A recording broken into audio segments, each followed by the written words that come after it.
you everyone for joining us here today. We're talking about Walmart and benchmarking your business with Walmart around deductions. So super excited to talk to you guys about that.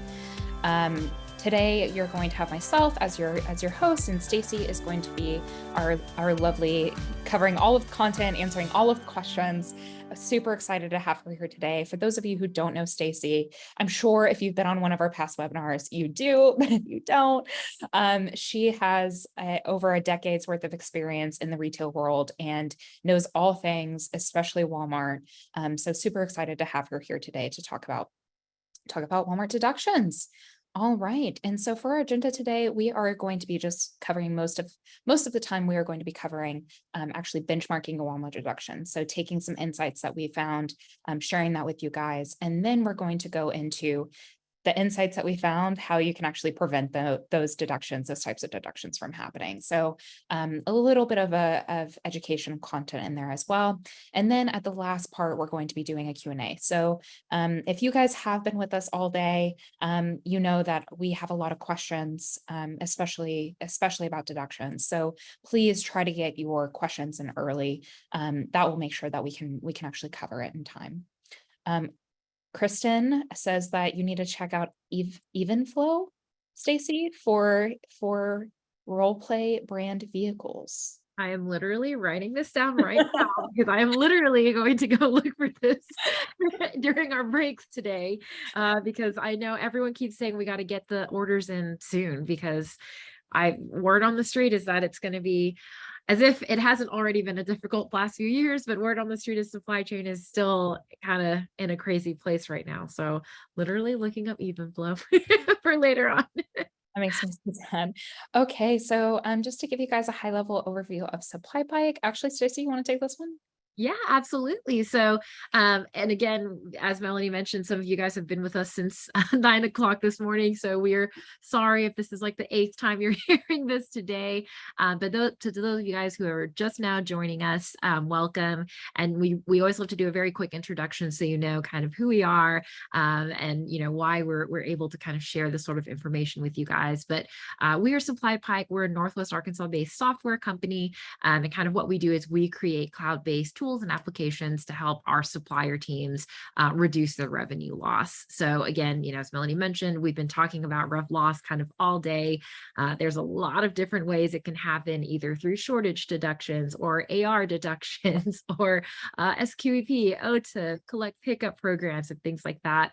And we try to, again, create applications that really help you get on top of understanding where the revenue loss is happening, and then also taking action against that revenue loss. So really quickly, we work with over 400 different customers representing about $25 billion in retail impact in over 50 different product categories. We are we're live right now in Walmart, Target, and Kroger. And if I'm not mistaken, we actually just launched Amazon today, which is a big deal. So, you know, slowly increasing our coverage across all of the different retailers, and hopefully, you know, we say this all the time, you guys can see some of the brands that we work with across the screen.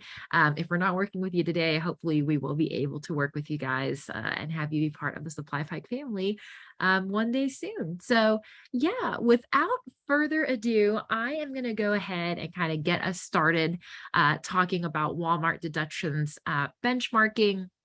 As Melody kind of mentioned earlier, you know, feel free, guys, to kind of throw in your thoughts in the chat or questions and answers, or questions using the Q&A function, and we'll be keeping an eye on that and helping to kind of answer all of those along the way. So really quickly, wanted to give you guys a brief behind the scenes of where we're actually getting this benchmarking data from.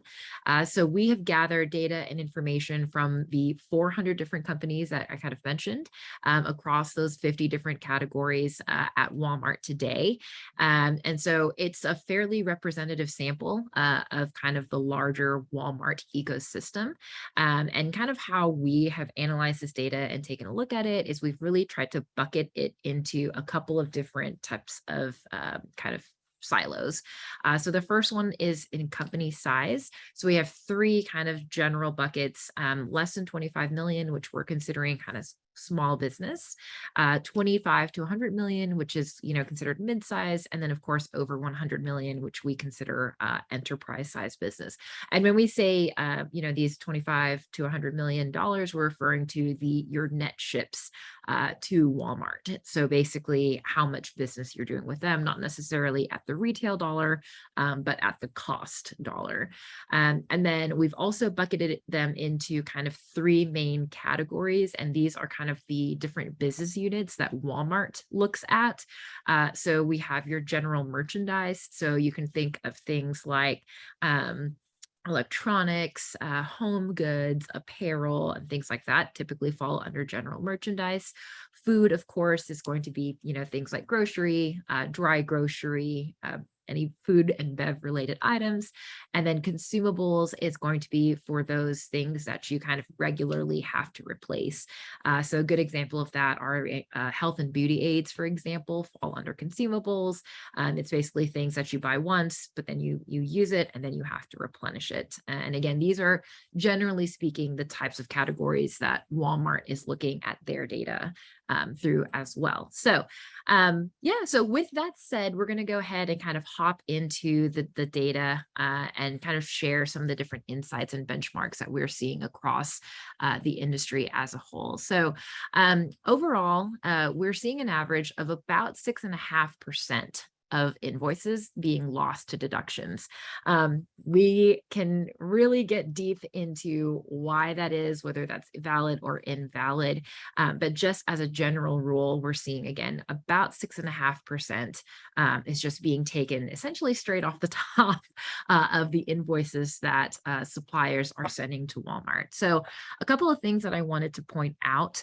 One of the things that kind of stood out to me that I thought was really interesting was that we find these smaller size companies, so those that are kind of net ships of less than $25 million, tend to see the highest percentage of deductions at close to 7%.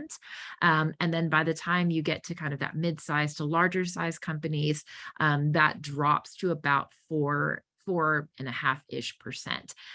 One of the reasons why we think that might be it's just because if you think about it, as volume that you're sending over to Walmart, a lot of times these, even though you're getting deductions, it's going to be, across your shipments because you're sending larger shipments at a single time to Walmart. Whereas, of course, if you're kind of that smaller company, the more shipments you have and more frequently they're happening, you just have a higher percentage or chance of getting hit with deductions as those come through. Another thing that kind of stood out to me that was pretty interesting is that we see consumables. Suppliers tend to get hit with a lot of deductions, as you guys can see, at about 7.5%. And then food tends to be very, very low, relatively speaking, at about 4.5%.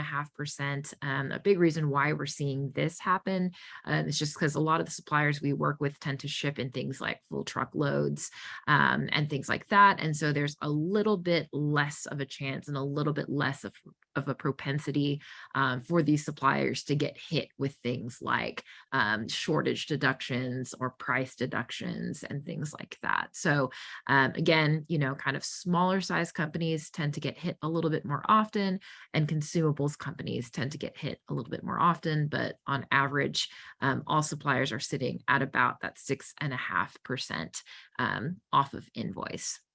So another kind of interesting piece of information that we wanted to call out for our teams are the top three deduction codes that we're seeing. And we've broken this out by count as well as by dollar. And I'll be kind of walking through you guys the top three codes by dollar in the next slide.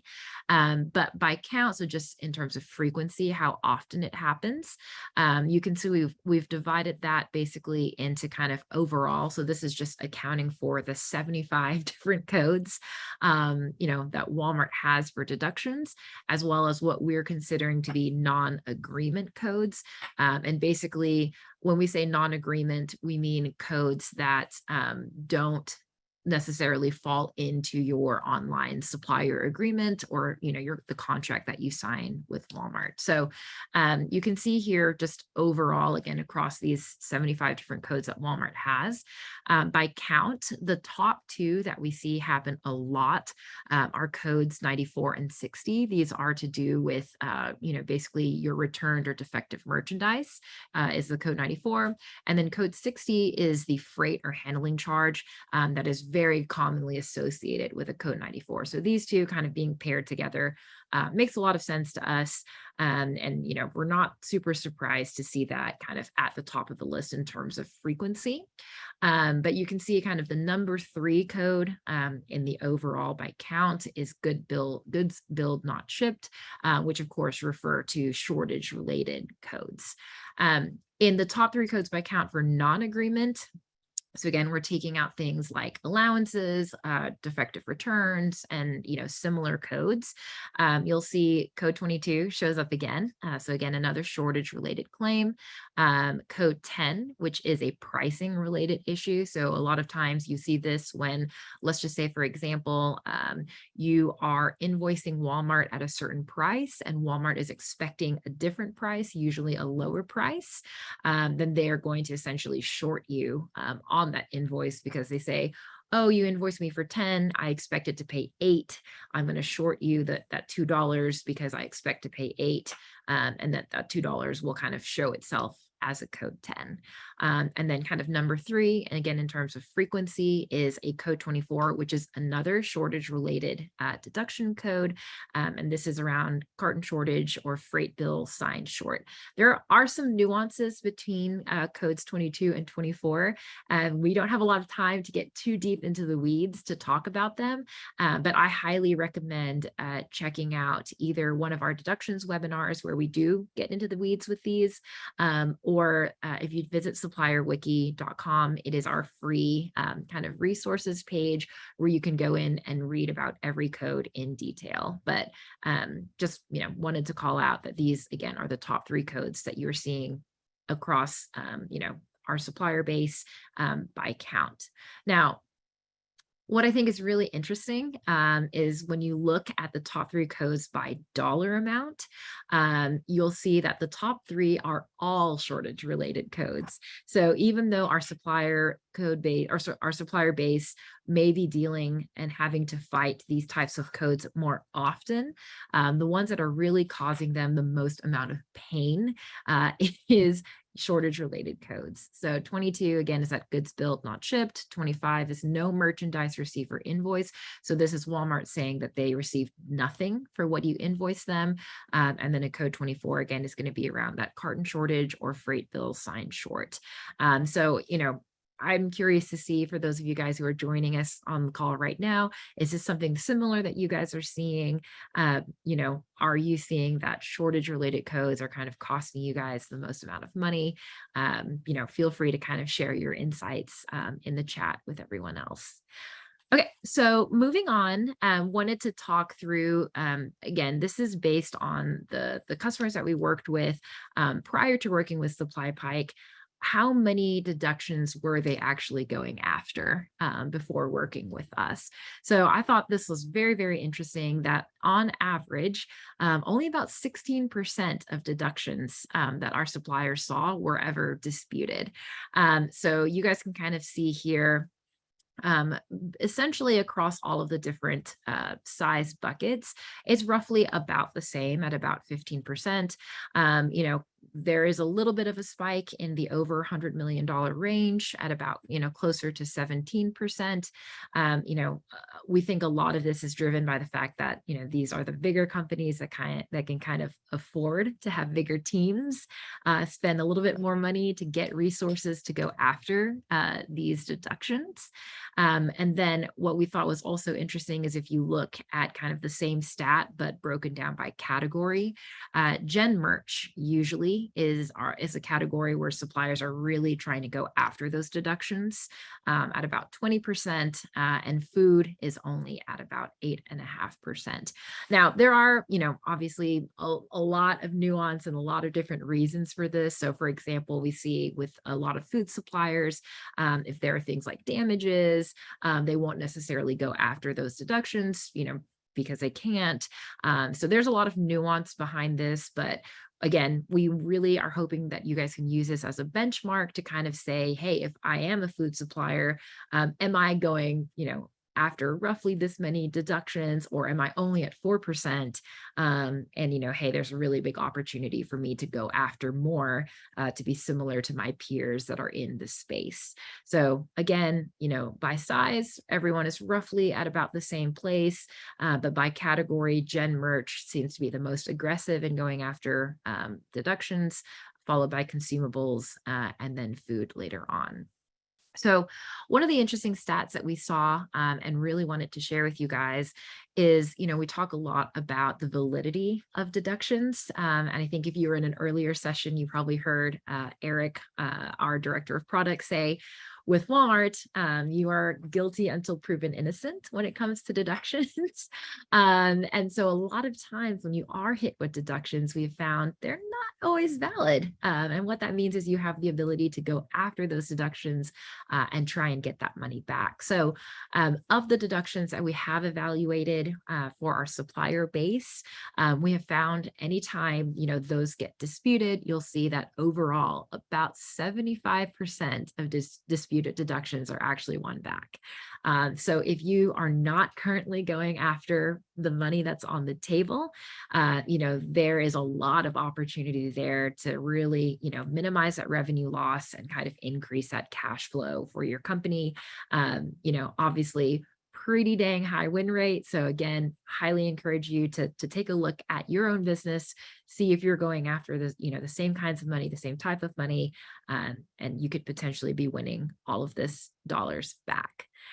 So another kind of interesting stat that we wanted to show you guys are the DCs with the most amount of deductions. So this is more interesting information. We've had some of our teams actually use this data to call the DCs and say, what is going on here?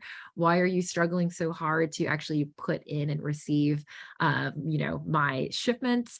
But by count, you can see here, Apple Valley, California has the most, followed by LaGrange in Georgia, and then Tobyhanna, Pennsylvania. And then by dollar amount, it's LaGrange and Tobyhanna again, but Grove City, Ohio is kind of rounding out the top three by dollars. So a last, few bits of information that we want to share around the benchmarking data is just the average time it takes. We've seen our suppliers to actually submit disputes. So Walmart actually allows you to dispute claims up to 2 years back. So your statute of limitations is actually 2 years from the claim date that you receive. We have found, and again, this data doesn't really surprise us too much, but for our smaller suppliers, this is kind of pre-supply Pike, about 148 days before they would actually, be able to get into the system and hit submit. And again, makes a lot of sense because usually it's the smaller suppliers that are kind of stretched thin and they've got a million things to do and a million hats that they're wearing. And then generally speaking, the larger companies have a little bit more resources to be able to go after all of these dollars. One thing that I thought was kind of interesting was that, in terms of the category breakdown, consumables actually took the most amount of time. My hypothesis for this is for consumables, usually it's very frequent orders. And because of that, you just get hit with a lot of deductions. And then because you get hit with a lot of deductions, it just takes time to kind of comb through all of those deductions and actually get to them. So again, this is not to say that these are, kind of best practices necessarily. Obviously, the sooner you can go after your money, the better. But just to be able to give you guys some context into, again, what other companies are doing kind of across the box. So the very last piece of information that we wanted to share around benchmarking data is just how long it takes for Walmart to pay you back. We get this question a lot from our different suppliers. And so on average, we see that between the time a supplier submits a dispute to the time they actually get paid by Walmart is about 51 days. So shockingly, about 49% of disputes are actually approved within a week. And then the rest usually will take on average, kind of that 51-day period. Now, again, I always like to stress that this is an average because we get a lot of people say, well, Walmart takes 4 to 5 months. And sometimes that is definitely true. So again, we'll have some deduction disputes where Walmart will say, yes, we'll pay that back and approve it within a week. And then we do have some that do take a longer time. 4 to 5 months is, I wouldn't say typical, but I would say it's not that uncommon to see, something that long. And then from the time, Walmart's Genpack team approves the dispute to the time it actually gets repaid. Again, kind of on average, it's about a week. So you get that 45 plus 6 days to get 51. And then we'll see about 2% will take longer than 14 days to get repaid. So yeah, I would say, if you're within that 2-month period, you're kind of within the average. And there are some ways to speed that up, which, we're happy to share with you guys if you should ever have any questions about it. So as Melody mentioned, we did want to touch on some of the prevalent deductions, and I am going to speed through this just because I want to make sure that we get you guys, through all the information to get to the next session. But I think we've mentioned earlier on in earlier recordings that you guys will get access to this deck. So don't worry, don't feel like you've got to take screenshots of every slide. You'll get access to this recording as well as a slide deck after today's conference is over. So no worries there. But yeah, we wanted to really focus on kind of the top 3 codes that we kind of mentioned, codes 94 and 60. So these are around returns and handling charges. And then again, code 22, which is a shortage related code. But really, Code 94 is essentially, you get that when a customer returns an item or Walmart considers the item to be defective merchandise. So Code 94s can be a little bit tricky because there are situations where you do have what you call a defective allowance on your supplier agreement with Walmart. So are there ways that you can dispute Code 94s? Yes, but essentially you can only dispute a Code 94 if essentially you have not exceeded the returns that have been allowed and stated on your OSA. So let's just say an easy example is you set a defective allowance of 5%. And let's just say, throughout the year, your return rate is actually at 3%. So it's within that threshold that's allowed already. If Walmart is still trying to hit you with random Code 94s outside of that 5%, even though you're below that threshold, then you absolutely can dispute those. So, you really need to be able to kind of understand what your OSA is saying to really make a determination on validity on whether or not you can actually go after Code 94s. And in our slide deck, we put information around the sort of information that you need if you want to go and successfully dispute these Code 94s. So essentially, as I kind of mentioned, the pro tip here and the key takeaways that you want to make sure that you're understanding your supplier agreement and, make sure, again, what your defective allowance is, where you're actually landing within the year. And Walmart actually assesses this typically on a quarterly basis. And then from there, you can make the determination on whether or not the Code 94s that you are receiving are valid or not, and to basically then determine if you want to dispute those Code 94s or not. So Code 60s, as I mentioned earlier, are kind of the handling fee that is associated with those returns or defective merchandise. So if you have in your OSA that Walmart is supposed to return those returned items to you, they will charge you a Code 60 to get that back to you. Generally speaking, you guys can see here, the standard agreement is that the handling charges are about 10%, but we have seen our supplier teams have actually negotiated handling charges to be as low as 1%.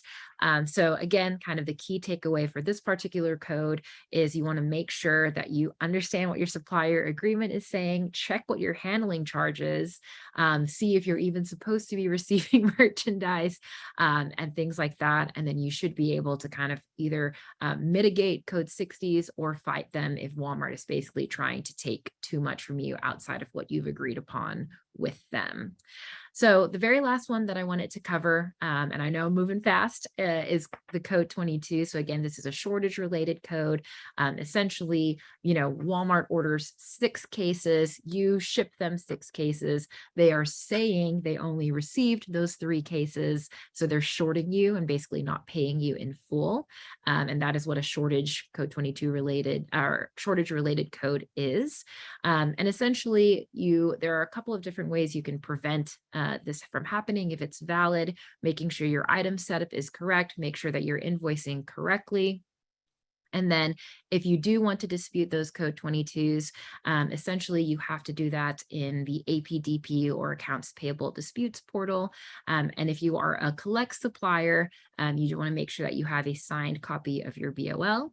And if you're a prepaid supplier, you want to make sure that you have a signed copy of your proof of delivery. So yeah, that was a lot of content, really, really fast.